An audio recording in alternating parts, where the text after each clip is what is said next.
kalau di bayi ada refleks, di sini refleksnya nggak terlalu banyak seperti bayi dan agak lebih mudah sepertinya. Terus ya cuma berbeda beberapa saja sih. Oke, dimulai. Oke, yang pertama dari tahap ini aja ya, tahap awalnya kan interaksi orientasi bertahap kerja. Kalau misalkan tahap orientasi ya, kalau orientasi kalian siapin alat, cuci tangan, terus baca rekomendasi pasien.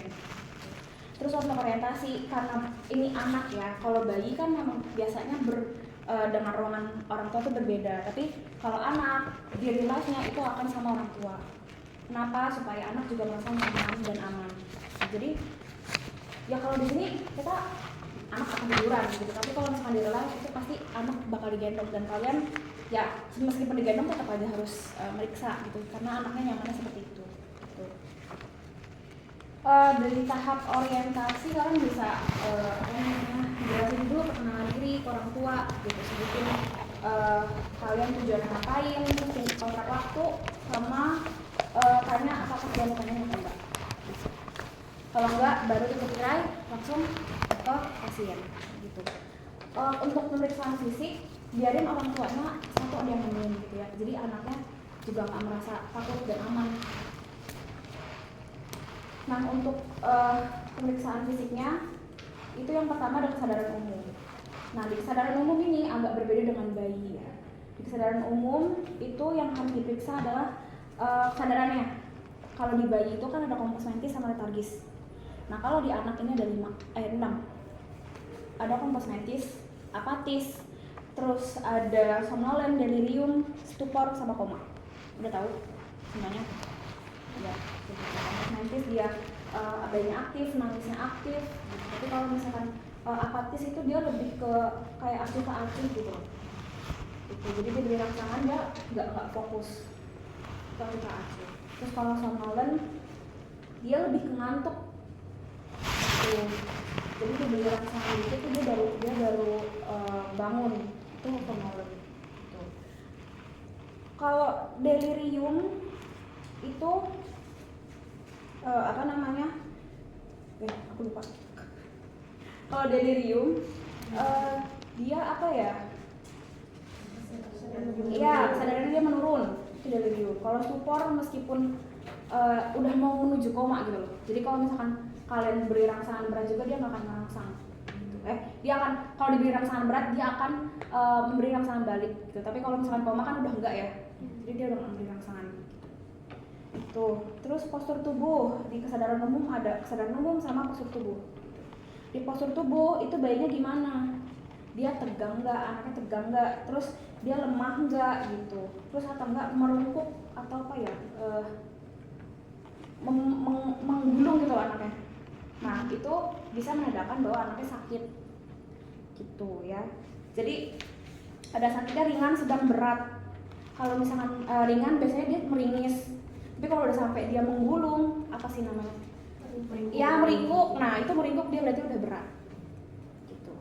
Terus ada juga namanya posisi abnormal. Posisi abnormalnya itu namanya opistotonus. Jadi opistotonus itu kayak mau panjang tapi kakinya lurus. Paham nggak? Dia tubuhnya tuh tegang banget gitu loh. Jadi sampai kakinya lurus. Iya, gini. Kita cari bareng-bareng ya. Jadi opistotonus. Nih, gini bentukannya. Nih.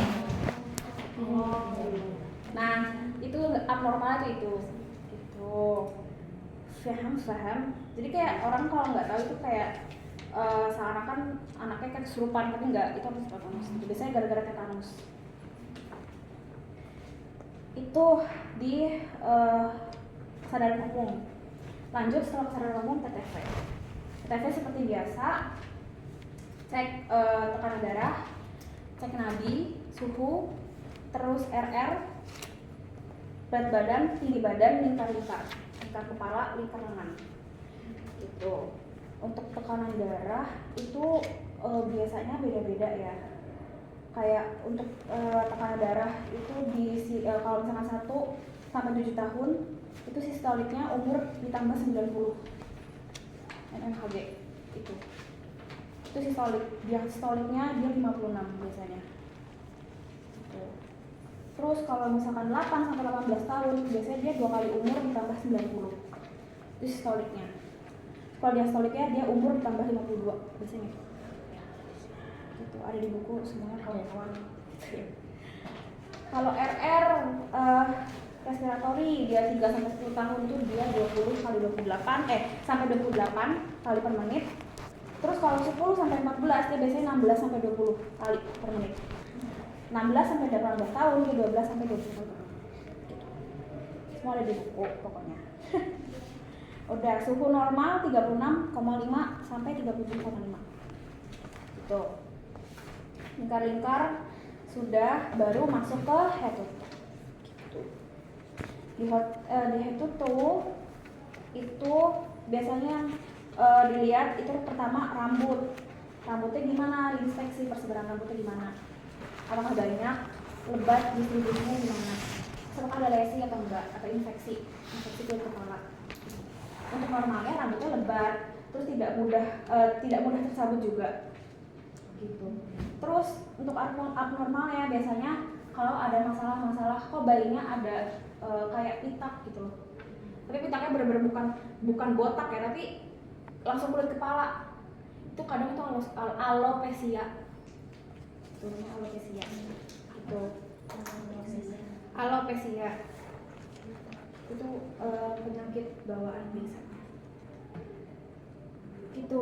Terus kalau misalkan rambutnya mudah tercopot, mudah rontok, itu dia biasanya malnutrisi gitu. Terus kalau misalkan ada jendolan, itu biasanya ada hemangioma gitu. Hemangioma, jadi kalau ada jendolan itu biasanya gitu. Terus lanjut ke mata. Pemeriksaan mata itu sama aja urutannya, kayak inspeksi, lihat dulu matanya gimana, banyak sekret apa enggak gitu. Pemeriksaannya bisa ditambah, dia ada visus, pengecekan visus. Jadi anak kamu taruh jari kamu di depan wajah bayi, terus suruh anak ikutin jari kamu, apakah dia bisa mengikuti apa enggak gitu. So, kayak gini langsung gitu. Jadi suruh ikutin tangan kalian, itu pengecekan visus gitu. Nah ya gitu. Ke abnormalnya sih dia tidak bisa mengikuti, pokoknya normalnya dia mengikuti bisa. Untuk pengecekan selanjutnya ada palpebra. Di bayi kan palpebra di atas, ini juga sama gitu. Dirasain apakah tegang apa enggak gitu. Gak jauh beda pokoknya. Terus untuk mata dilihat juga dia itu sama apa enggak kedudukannya. Kalau misalkan satunya agak, kamu pernah tahu ada anak yang satu matanya itu sipit, itu kadang namanya ptosis itu. Jadi dia kelainan ptosis gitu. Jadi kelopak matanya itu berbeda sebelah palpebranya tuh. Jadi palpebra. Terus alis sama bulu mata bayi anak gimana, banyak apa enggak gitu. Distribusi, terus adanya kelainan apa enggak. Biasanya kalau nyatu itu dia namanya sindrom Waardenburg. Nah gitu. Terus kalau misalkan dia bulu matanya belum tumbuh, itu biasanya dia prematur, bayi prematur, anak-anak prematur. Ke bawa bayi dulu ya. Karena aku kan baru bayi. Iya. Jadi aku nggak praktikum, tapi ternyata disuruh praktikum, jadi aku kayak deg-degan banget ya. Nggak apa-apa guys, kita baca bareng-bareng ya. Gitu. Itu untuk palpebra, terus alis sama bulu mata. Gitu. Terus habis itu konjungtiva, dilihat lagi cara ngeceknya, ditarik, dilihat bawahnya dia anemis atau enggak. Terus di bagian matanya dia merah apa enggak, kamu tahu nggak yang ada bagian matanya itu merah banget. Nah itu biasanya pendarahan subkonjungtiva, merah banget gitu. Terus kalau pucat jadi anemis gitu. Ada sekret apa enggak juga dilihat gitu. Terus habis itu sklera gimana, jadi bayi suruh ngelihat muter aja gitu supaya kita nggak bisa ngelihat apakah dia kuning apa enggak, paham? Itu biasanya putih, kalau misalkan kuning berarti dia ada permasalahan di hiperbilirubin gitu. Terus lanjut di pupil juga sama, pakai online dicek.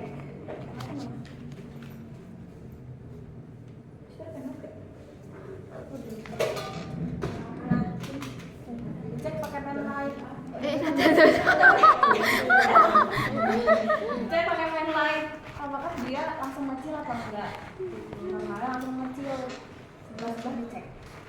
Nah, gitu. Udah lanjut ke hidung. Di hidung apa namanya harus dilihat. Pertama, hidungnya dua-duanya ada lubangnya apa enggak, potensi hidung apa enggak gitu. Terus abis itu lihat di sekretnya, banyak sekret apa enggak. Udah sama untuk potensi hidung itu kalian juga bisa jadi bayinya anaknya itu kalian tutup satu, terus kalian anaknya suruh menghembuskan nafas gitu, dia bisa ada udaranya apa enggak. Kalau misalkan kok satunya nggak ada, takutnya ada polip, dia membengkakkan hidungnya. Jadi coba adek tolong buang nafasnya dari melalui hidung. 1, 2, 3. Itu potensi hidung. Sekret, dia dilihat aja sekretnya ada banyak apa enggak gitu. Sama cuping hidung, kalau misalkan dia nafasnya cuping hidung, tandanya apa? Susah nafas. Itu untuk hidung. Terus mulutnya gimana? Di mulut apakah badan mukosanya apa enggak, inspeksi. Bibir luarnya gimana, dia sianosis apa enggak gitu. Sianosis, kalau sianosis ya pucat gitu. Terus dilihat mukosanya banyak apa enggak tuh. Terus kalau misalkan ngecek mulut, anak disuruh membuka lebar ya mulutnya. Kalau misalkan pada saat kalian cek digendong dia sudah mangap atau enggak nangis biasanya, itu enggak apa-apa, sekali cek aja. Kalau di real-nya nanti ya. Jadi di mulut biasanya pakai skalpel, ada disuruh buka mulut bayi, mulut anak. Aku bayi mulu ya. Enggak semua orang bayi. Jadi disuruh dibuka aja mulutnya, terus mangap, dicek apa yang harus dicek. Lidahnya ada oral tras apa enggak. Oral tras itu putih-putih. Biasanya kalau putih-putih itu tandanya jamur gitu. Terus harus dicek lagi itu biasanya gusinya dia berdarah apa enggak gitu. Itu harus dilihat. Terus labioskisis, palatoskisis udah tahu? Labioskisis itu adalah bibir bayi itu belah. Itu labioskisis. Kalau palatoskisis itu palatumnya. Palatum itu langit-langit mulut itu belah. Itu palatoskisis. Kalau labio-palatoskisis dia dua-duanya, dari palatum lanjut ke area sini. Lidah, area mulut. Apa sih namanya, sumbing, bibir sumbing? Iya, bibir sumbing. Kalau bibir sumbing itu bibirnya kan. Nggak tahu sih bibirnya apa, tapi ya bibir sumbing itu bisa. Labio-palatoskisis itu yang harus dilihat. Terus mukosa pipinya juga gimana? Normalnya tinggi kemerahan gitu, lembab. Selain itu apa harus yang dilihat dari tonsil? Tingkatan tonsilnya ada apa? Di buku ada, itu ada T0 sampai T3 gitu. Normal masih di T1. Ada? Udah ketemu belum? Ada di halaman lainnya. Halaman berapa? Ya, itu tonsil. Kalau semakin besar tingkatan dia T-nya itu, dia semakin mendekati si uvula, semakin mendekati si gandulannya itu. Itu tonsil. Itu itu biasanya bayi juga bayi apa yang sama bayi anak ini disuruh sambil gitu, jadi kita bisa ngelihat torsilnya tuh syaratnya. Terus untuk gigi itu kalian juga lihat giginya apa sih. Kalau di anak tuh bukan karang gigi ya, apa sih, kayak Kupis. iya itu pokoknya giginya gropos gitu loh. Iya, Nah iya, itu iya. dilihat. Normal adalah tidak ya adik-adik. Ya biasanya tapi anak-anak banyak Iya, sih. soalnya makan manis. Wow, makannya manis gitu. Itu ke mulut. Ada yang mau tanyain? Belum. Ya, lanjut ke telinga. Kalau ke telinga itu sama aja, kita pakai si beliau Otoskop. otoskop gitu. Untuk posisi pertama yang harus dilihat posisi telinganya. Telinganya lo sitir apa enggak? Kalian di Bali gimana cara nentuinnya? Yo, lupa. Tapi kan lo di Bali kan kemarin? Iya. Enggak. Kita ujiannya nggak dapat. Tapi kalian praktikum dapat kan? Iya, tapi di awal banget Kak. Di awal banget. Jadi Berarti belum. Pantesan kok kemarin Bali nggak ketemu kalian gitu. Nah, kalau cara ngecek losit irisnya adalah ditarik dari garis ujung mata ini, tarik ke belakang. Apakah ini itu segaris apa enggak? Apakah itu jadi tuh lihat ini. Kan ini kan gini nih. Berarti kan di atas ya. Itu sejajar. Kalau misalkan di bawah dia losit iris. Biasanya bayi-bayi dengan Down syndrome atau kalau yang lainnya. Itu dilihat apakah sama apa enggak. Terus kok ini ya, apa sih daun telinganya agak lebih besar. Itu biasanya ada namanya sindrom Marfan. Itu biasanya ada. Tuh. Iya, kalau dia lebih kecil terus dia di bawah itu biasanya Down syndrome atau kelainan trisomia lainnya. Tapi kalau dia mau besar banget sih ada namanya ada penyakit namanya sindrom Marfan. Gitu. Lanjut ke gendang telinganya, sama ditarik ke belakang ke dicek. Nah, dicek gimana serumennya banyak apa enggak. Kalau normalnya serumen sih ada, cuman nggak sampai menutupi lubang telinga, nggak sampai mengganggu gitu. Selain itu yang harus dilihat otomatisnya dia ada peradangan atau enggak. Biasanya merah itu peradangan gitu. Terus setelah itu membran itunya apa, gendang telinganya gimana, itu biasanya ada gitu. Paham? Iya, biasanya sedikit cekung dia gitu. Terus jangan lupa dipalpasi juga. Dipalpasi itu apa yang masih dipalpasi di belakang telinga nih, di sini tulang matali. Iya, itu biasanya ada pembengkakan. Itu kalau anak yang nangis itu ada pembengkakan sakit gitu. Paham? Paham. Lanjut ke leher. Nah, ke leher ini agak banyak. Kalau di bayi kemarin leher cuma dicek apakah ada pembengkakan apa enggak. Tapi kalau anak ini agak banyak. Kalian udah pernah cek kaki kuduk? Nah, iya. Yang pertama cek itu lah kaki kuduk gitu. Jadi lama banget ya. Apa? Lama banget. This is life. Jadi cek kaki kuduk gimana? Disuruh ini biasanya harus posisikan, ini nggak pakai ini ya. Kita diambil dulu. Maaf ya, ini berat. Jadi ini diangkat, kalian tangan satu ditempelin ke dada. Nanti kakinya akan naik. Biasanya itu positif. Paham?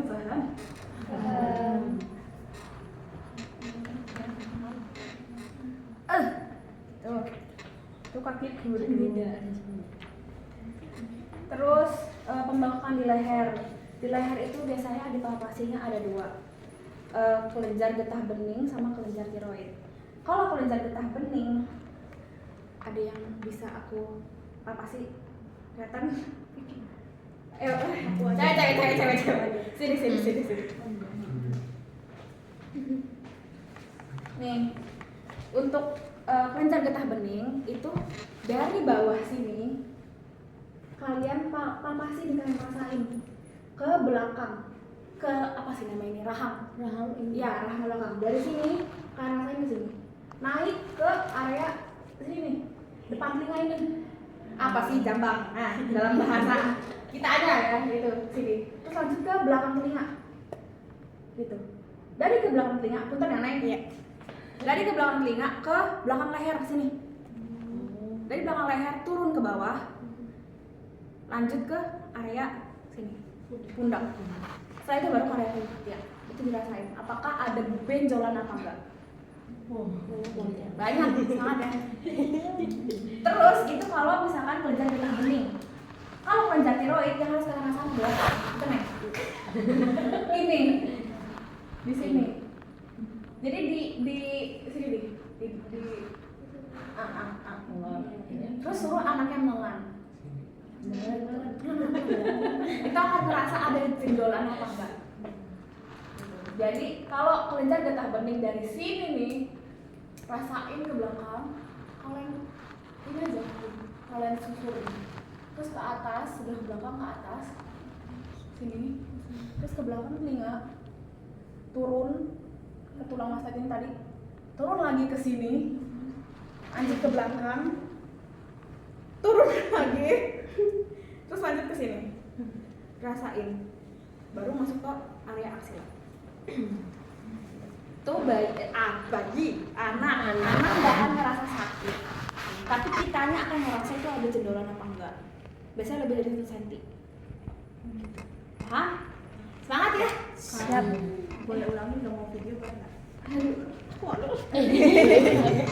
Ada ya kawan. Jadi dari sini kalian tarik ke belakang, kalian rasain nih ke apa ya, ke tulang rahang. Dari sini ke belakang, lanjut ke atas, nih, lanjut ke belakang. Setelah ke belakang leher, turun, baru ke arah pundak. Rasain aja gitu. Terus baru ke belakang sini. Paham? Dia agak beda dari saya, agak kaget. Aku belum belajar sebalik. Baru ketemu ibunya, terus aku kayak, oke Bu, hari ini sama ibu Dian sama kalian. Sama kamu langsung ya Mbak. Sama ibunya berarti? Enggak, sama ibunya. Soalnya kemarin udah dijawab wassalamualaikum, ya baik gitu. Aku juga ya baik. Ada yang kok baik-baik saja. Itu untuk kelenjar tiroid ya, pembengkakan leher ya, inspeksi aja dari samping ada bengkak apa enggak gitu. Nah untuk kelenjar getah bening itu biasanya kalau di area sini ya, itu tuh nggak akan kelihatan kayak langsung jedol gitu, enggak, tapi dia lebih kayak bengkak gitu. Beda sama moon face ya, tapi dia agak bengkak. Jadi misalkan bengkak di sini dia agak turun gitu. Itu biasanya kelihatan. Anaknya nggak akan sakit, tapi kalau kita rasa tuh ada jendolan. Itu, waduh masih banyak. Masuk ke inspeksi dada, torak. Di torak ingat ada IPPK, inspeksi, permisi, boleh dibalik pakai permisi. Untuk diinspeksi sama seperti bayi, apa yang harus diinspeksi? Bentuk dadanya gimana, simetris atau kanan kiri. Terus bentuk apa sih namanya? Perbandingan dadanya gimana? 1:2, apa 1:1? Kalau 1:1 berarti dadanya datang. Terus kalau ke dalam dia berarti dada burung. Cekung. Kalau ke depan dia dadanya dada cekung. Itu yang harus dipalpasi. Tuh. Inspeksi. Coba Pak, aman. Terus udah di papasi di jantung ini, di jantung. Di dada. Di torak ini kan ada jantung sama paru. Nah, terserah kalian mau mulai dari mana gitu. Tapi biasanya kalau misalkan gampang jantung dulu. Di jantung udah masuk inspeksi di palpasi itu boleh. Di palpasi itu jantung biasanya di ICS 4 sama 5 gitu. ICS 4 sama 5 dirasain. ICS pertama itu kan di bawah si clavicular. Dirasain itu untuk clavicular tadi sampai ICS 5 itu ada jantungnya apa enggak, rasa teril apa enggak gitu. Kalau misalkan nggak kerasa geser ke samping. Kalau misalkan di samping kerasa lebih dari aksila 5 ICS ke 5 tandanya apa? Kardio pembengkakan jantung itu. Aduh, itu biasanya di palpasi ya. Itu dia biasanya di ICS 4 sampai 5 mid clavicular kiri. Itu jantung, posisi jantung. Kalau di palpasi di perkusi bunyinya apa? Sonor dulu biasanya. Kalau dulu berarti ada organ gitu. Nanti dulu dari biasanya dari ketiak ke tengah. Perkusi. Apanya loading deh. Perkusi. Dulu. Gitu. Paham? Palpasi, perkusi. Perkusinya berarti nggak ada di sini, Kak? Boleh di sini. Karena kan kita tentuin dulu. Jadi ini sonor dulu biasanya. Baru ke samping. Gitu. Paham? Terus untuk auskultasi ada 4 titik. Di mana aja ICS 2? Ini apa? Ini kan sternum nih. ICS 2 kanan dia katup ICS 2 kiri pulmonar. Turun ke bawah ICS 4 triskus. Terus agak turun Bikuspit. mitral. Mitral kawan. Sama kayak di jadi sini aorta, pulmonar, bikuspit, mitral. Mitral tuh agak di bawah putih gitu. Itu mitral. Itu bunyi di auskultasi. Normalnya apa? Look. Jangan lupa ya dipakai. Dibuka, aku tidak pakai ya. Dibuka, pastikan harus kebuka. Dia boleh pakai kalau misalkan jantung sih biasanya pakai bel karena kan dia lebih dalam suaranya. Jadi belnya udah kebuka, baru dirasakan. Dengarin. ICS 2, ICS 4, lalu ke ya. Biasanya bunyinya lu. Gitu. Paham? Itu di jantung. Lanjut ke paru-paru. Di paru-paru itu yang harus diinfeksi adalah kalau napasnya dia simetris apa enggak dadanya. Gini. Kalau misalkan yang satu naik, yang satu turun, yang satu naik, yang satu enggak, itu ada kelainan di area paru. Gitu. Biasanya. Ya, terus habis itu yang harus dipalpasi juga itu di area ini clavicular. Clavicular kalau rasain ada kretek-kretek enggak? Gitu. Terus kalian udah tahu taktil fremitus di IBD dulu? Udah. Itu juga harus dicek. Jadi yang saya ngomong 7 kali 7. Oh iya. 7 kali 7. Hasbi ya. 7 kali 7. Itu kalian harus. Jadi suruh ngomong aja anaknya. Kerasa nggak getarannya? Gitu. Gini. Kalau misalkan dia itu normalnya dia kerasa ya. Kalau misalkan nggak kerasa itu abnormal berarti. Paham? Kalau misalkan nggak kerasa itu biasanya ada efusi pleura, kalau nggak atelektasis. Atelektasis itu jadi alveolinya nggak keisi angin, nggak keisi udara, jadi dia nggak bisa membuka darah. udara. Paham? Sudah, lanjut ke perkusi. Di perkusi, kalau perkusi ini kan berarti sama sonor ya. Sonor. Gitu. Dari atas ke bawah aja. 6 titik. Paham?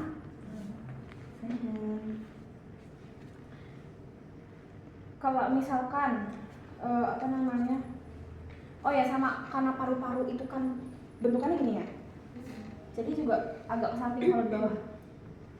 Gitu. Sonor bunyinya. Paham? Kalau misalkan lanjut ke auskultasi. Auskultasi itu kan biasanya dari sini ya. Tapi kalau misalkan ini dari clavicular, atas clavicular. Jadi ditambahin 1 atas clavicular, 2 turun di bawah clavicular, 3, 4 turun lagi dikit, 5, 6 lanjut ke sini, 7, 8 bawah, 9, 10 gitu. Jadi 1, 2 dari clavicular di bawah, 1, 2, 4 turun lagi, 5, 6 agak menyamping, 7, 8 di bawah, 9, 10 dia agak banyak. Sama juga di belakang, dicek di belakang bunyinya gitu. Paham? Itu bunyinya normal adalah vesikuler. Kalau misalkan wheezing ada Rocky Sekret. ada sekret, ada cairan. Udah, dadah. Lanjut ke perut. Aku berkelas dengan pemeriksaan fisik lagi. Di perut itu dibagi jadi 4 kuadran aja. Itu kuadran sini hati, sini limfa, sini usus, sini usus. Dari 4. Apa yang harus diinspeksi? Inspeksi perutnya kembung apa enggak? Warnanya gimana? Kalau misalkan warnanya kuning berarti dia hiperbilirubin, terus besar. Itu biasanya ada masalah pembengkakan di hati. Gitu. Terus apa namanya? Dia tegang apa enggak? Tegang tuh ya sama aja buncit. Kalau buncit dia berarti bergas. Gitu. Di perut si anak. Gitu. Terus auskultasi kan kalau di toraks bagian dada itu kan IPPA. Ini kan sekarang di APP, jadi auskultasi dulu. Di auskultasi bising ususnya di 6 titik pakai diafragma. Jadi kalau tadi di jantung pakai bel, paru-paru pakai diafragma.